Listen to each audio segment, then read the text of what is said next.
What would you think if I told you that the fastest way to make a man obsessed with you is to wound his ego? Not by insult, not through cruelty, but by unsettling the fragile mask he wears, the one he spent his entire life building, to shield himself from his deepest fears. Every man, no matter how confident, how successful, how composed, carries beneath the surface a carefully constructed illusion of control. The ego, as Carl Jung taught, is not the truth of who we are, but a defense mechanism, stitched together from childhood insecurities, societal expectations, and the constant need for validation. It whispers to him, "You are powerful, you are wanted, you are enough." But beneath that whisper lies doubt, ancient, primal, buried in shadow. And when a woman poised, radiant, grounded in her worth, steps into his world, she brings with her not only allure but danger. The danger of reflection. The danger of showing him where his mask slips, where his ego fractures, where he is not the master of himself. This is the secret most women never understand. They believe obsession is born from availability, from overgiving, from becoming indispensable. But the truth is far more ancient, far more psychological, far more dangerous. Obsession grows from tension, the exquisite, maddening tension between desire and uncertainty. The tension that arises when a man's ego is stirred, when his pride feels both drawn to you and destabilized by you. The woman who knows how to walk this line is unforgettable. She does not chase. She does not beg for his affection, nor does she'll dissolve into the background of his life. She stands calm, unbothered, sovereign. She offers her attention sparingly, her approval conditionally, her presence as a gift, not a given. And in doing so, she unsettles the foundation of his self-image. Because here's the hidden truth. A man addicted to control, to conquest, to admiration, is helpless against a woman he cannot fully have. His ego craves her validation, but her mystery withholds it.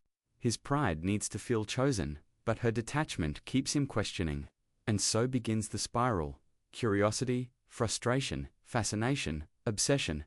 This is not manipulation. This is human nature, the raw, unfiltered psychology of attraction. Laid bare, Jung understood that the shadow, the disowned unconscious parts of ourselves, governs much of human behavior, and for a man, nothing brings his shadow to the surface faster than a woman who triggers his uncertainty. When his charm no longer guarantees your submission, when his status no longer guarantees your approval, when his efforts fall into your silence, his ego recoils, but his desire intensifies. It is within that fracture that obsession takes root. You see, most men are accustomed to validation, especially from women. They are praised, pursued, placated.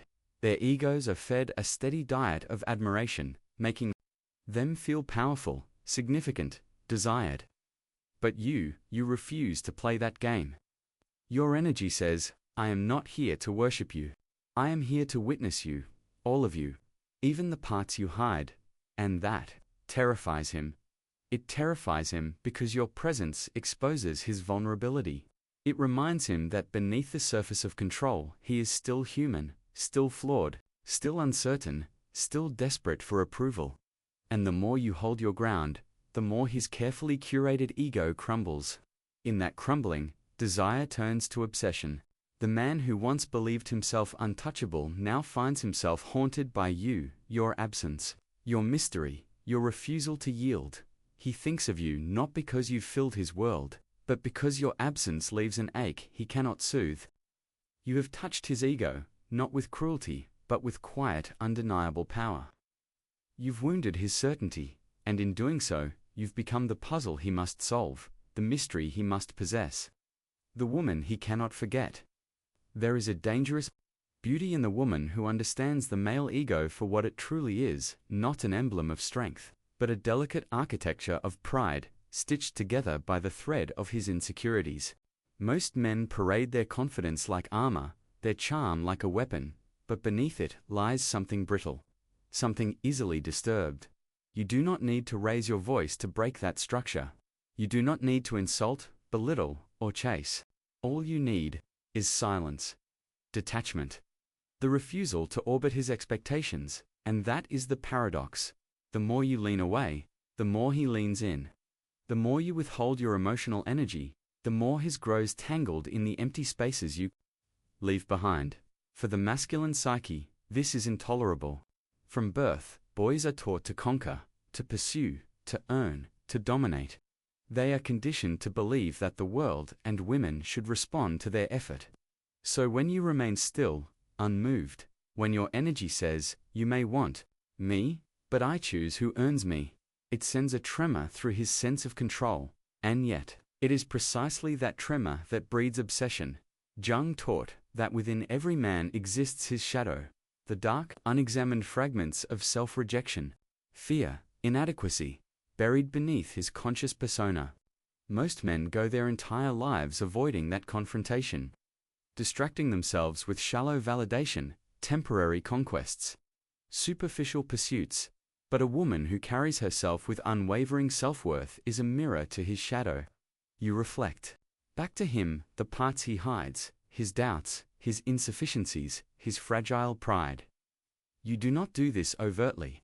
You do not need to speak of his wounds. Your energy, your distance, your refusal to collapse into his orbit does it for you, and that is where his obsession begins. Not with your body, though he desires it. Not with your words, though they linger, but with the haunting realization that he cannot master you, not yet. The chase, then, is no longer about conquest. It becomes personal, existential. His ego whispers, "You should have her by now," but your detachment says otherwise. His pride commands, "She should be chasing you," but your silence disobeys. He starts to unravel, first in frustration, then in fascination, finally, in fixation. This is not the game of manipulation. This is the ancient dance of polarity, the space where feminine mystery and masculine hunger collide, creating tension electric enough to shatter walls of pride, and you stand in that space, anchored in your power, knowing that obsession is not born from giving more, but from mastering the art of giving less, from letting your absence become his ache, your silence his addiction, your mystery the shadow he cannot escape. For the man whose ego has been untouched by depth, your presence is a threat. But for the man whose soul craves evolution, your refusal to feed his pride becomes the catalyst for transformation. And so, the woman who knows how to disturb a man's ego without violence, without chaos, holds the most potent form of influence. The ability to awaken him to himself. But understand this, awakening is not comfortable. It is not gentle. It is not sweet words and endless validation. It is the storm that strips him bare, the silence that reveals the cracks in his identity, the space that forces him to reckon with the parts of himself he has long avoided. This is where true obsession brews, not from shallow games of attention, but from deep, internal conflict. When a man's ego is intact, he feels powerful, he feels certain. But when you fracture that illusion, when your detachment refuses to feed his pride, you create an unbearable tension between how he sees himself and how you respond to him. That tension drives him to madness. At first, he will resist. His pride will rebel. He may retreat, grow cold, posture with false indifference. But beneath the surface, the obsession grows, fed by unanswered questions. Why doesn't she chase me? Why isn't she impressed? Why does her silence haunt me more than her words ever could? You have become his paradox, the woman who stirs desire and denies validation, who draws him in yet remains elusive, who reflects his shadow yet radiates grace. And in this space of contradiction, his ego begins to fracture. Carl Jung spoke often of the anima, the unconscious feminine within every man. Most men repress her, deny her, exile her softness, her vulnerability, her capacity for depth. But a powerful woman, whole within herself, radiant in her mystery, awakens that anima. She forces him to feel, to question, to long for something beyond conquest. She compels him to face the very parts of himself his ego works so hard to suppress. And that terrifies him. But it also binds him to you. You see, obsession is never about the surface. It is about the unknown, the psychological terrain. A man cannot navigate the emotional puzzle he cannot solve, the woman he cannot fully possess. You become that unknown, not through manipulation, but by existing beyond his expectations, by refusing to collapse into the archetype of the woman who needs him to feel complete. He chases because you are absent. He obsesses because you are whole. He spirals because your energy remains sovereign, untethered to his need for control. But here lies the most sacred truth. This dynamic only holds power when it is anchored in authenticity. You cannot pretend detachment, you must embody it. You cannot fake self-worth, you must cultivate it. Your silence must not be a strategy, but a natural extension of your knowing. The knowing that you are already enough, with or without his attention. It is that truth, your grounded, unapologetic self-possession, that makes him addicted not just to the idea of you, but to the version of himself he glimpses in your presence, vulnerable, raw, awakened, incomplete. And here is where the true alchemy unfolds. When your energy ceases to orbit his validation, when your gaze turns inward, and your world flourishes without his presence, you ignite a primal hunger within him that no superficial game could ever replicate. His obsession is no longer rooted in conquest. It becomes existential. You have shaken the foundation upon which his ego rests, and now, the only way to stabilize himself is to possess that which unsettles him, you, but you, the awakened woman, understand that possession is an illusion. True connection cannot be force, cannot be earned through pride, cannot be manipulated by charm. It must arise from depth, from the unraveling of masks, from the confrontation with shadow, from the uncomfortable beauty of transformation. Most women never hold this power, not because they lack beauty or intelligence or kindness, but because they lack detachment. They tether their worth to a man's approval, dissolve their boundaries in pursuit of his affection, and abandon their sovereignty in the desperate hope of being chosen. But you refuse. Your silence is not empty. It is full of life. Your distance is not punishment. It is sacred space. Your refusal to inflate his ego does not diminish you, it elevates you. You become rare, elusive, magnetic, the embodiment of the very mystery his psyche craves, yet fears. And the more you stand rooted in your worth, the more his obsession deepens. He may try to replace you with distractions, with other women, with surface-level victories, but none will satisfy, for you have awakened in him the ache of incompletion, the unbearable awareness that he is not yet whole, not in your eyes, and not within himself. Jung spoke of individuation, the process by which we integrate the fragmented pieces of the psyche, becoming whole, sovereign, and self-possessed. Most men resist this journey, but your presence, your detachment, your quiet refusal to submit to his ego, it forces him to choose. He can retreat back into the comfort of shallow conquests, ego-driven performances, and unchallenged pride. Or, he can evolve. And here is the greatest irony. The more he resists his evolution, the more obsessed he becomes. Because deep down, he knows it is not your body, your words, your affection he craves. It is the mirror you hold to his soul. It is the unresolved tension between his constructed identity and the deeper truth you reflect back to him. You have wounded his ego, not with cruelty, but with your wholeness. And now, your absence becomes his addiction. Your mystery his torment. Your existence just beyond reach, the gravitational pull his psyche cannot escape. It is within that unbearable space between what his ego demands and what your silence withholds that his obsession grows roots deep, tangled, inescapable. You have disturbed the illusion, and in doing so, you have set fire to the most ancient struggle within him. Pride versus vulnerability, control versus surrender, illusion versus truth. The woman who understands this dance plays by different rules. She knows that love, true soul-stirring, shadow-confronting love, cannot blossom in the soil of ego-inflation. It grows only in the harsh but fertile terrain of self-awareness, and sometimes, the only way to awaken that awareness in him is through absence, through the quiet, defiant withholding of the validation his pride feeds upon. But let us be clear, this is not cruelty. It is initiation. Carl Jung taught that within the psyche, there exists a war between the persona, the mask we show the world, and the shadow, the forgotten, disowned fragments of self. For many men, the persona becomes armor, carefully curated, socially rewarded, untouchable. But armor is heavy. It isolates. It hides the truth.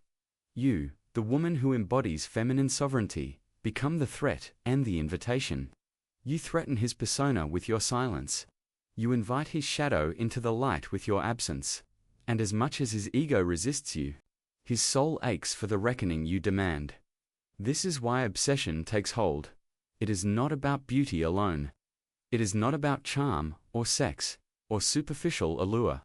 It is about the confrontation with his incomplete self. You awaken in him the longing not only for you, but for the lost parts of himself buried beneath pride, fear, and avoidance. He may fight it. He may project blame, withdraw affection, seek replacements.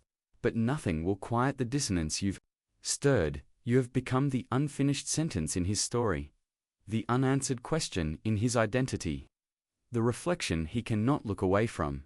And yet, your power does not lie in making him obsessed. That is merely a byproduct of your evolution. Your true power lies in your unwavering detachment, your refusal to trade your self-worth for temporary validation, your capacity to stand in the storm of his unraveling without sacrificing your center. The woman who holds herself with this kind of grace becomes irresistible, not because she conforms to a man's ego, but because she rises above it. Her silence is not submission, it is a mirror. Her distance is not rejection, it is a test. Her energy speaks one truth: you cannot possess me. You can only rise to meet me, or be left behind. And for the man courageous enough to face his fractured ego, to integrate his shadow, to dismantle the illusions of pride, your presence becomes not only an addiction, but a gateway to transformation. But for those who cling to ego, who fear the unraveling, who resist their deeper work, your absence will haunt them far longer than your presence ever could. And so, the cycle continues, his pride pulling him toward distance, his obsession pulling him back to your shadow. You have become both his torment and his temptation. And the longer you remain untouched by his ego's usual tactics, the deeper his fixation coils around you like invisible threads. But here is the final truth, the one most women overlook in their hunger to be desired. The goal is not his obsession. The goal is your liberation. Too often, women lose themselves in the intoxicating game of becoming the object of his desire, mistaking his obsession for proof of worth. But obsession born from ego rupture is not love, it is not peace, it is not the sanctuary your soul truly seeks. It is a mirror of his chaos, reflecting the fractures in his identity and the depths of your own sovereignty. The woman who understands this, who masters the art of unsettling a man's ego without losing herself to the performance, holds a rare, devastating kind of power. She no longer waits to be chosen. She no longer bends beneath the weight of his projections. She stands steady, whole, radiant in her mystery, knowing that obsession is inevitable when ego meets the immovable force of true, feminine self-possession. But she also knows that obsession, without transformation, is hollow. You see, when you disturb his ego, you present him with a fork in the path: evolve, or remain imprisoned by his fractured pride. Some will choose the latter, spiraling into temporary addiction, only to retreat when their shadows grow too loud. But the few, the worthy few, will shatter beneath the weight of their own illusions and rise anew. This is the space where true connection is born, not from desperation, not from manipulation, but from mutual evolution, from the collision of his unraveling and your unwavering worth, from the alchemy of his shadow meeting your radiance and recognizing, perhaps for the first time, that love is not submission but elevation. And so, you must never confuse his obsession with completion. His fixation is not your victory. Your wholeness is. His addiction to your absence is not your purpose. Your freedom is. The woman who knows this never chases. She never abandons herself for temporary attention. She lets her silence speak, lets her absence haunt, lets her worth unsettle, knowing that the right man will not only chase, he will awaken. The rest, they will fall into the spiral of their own undone egos, chasing fragments of validation, never realizing the mirror you held to their soul was their greatest invitation and their greatest loss. The woman who knows her worth doesn't chase, she chooses.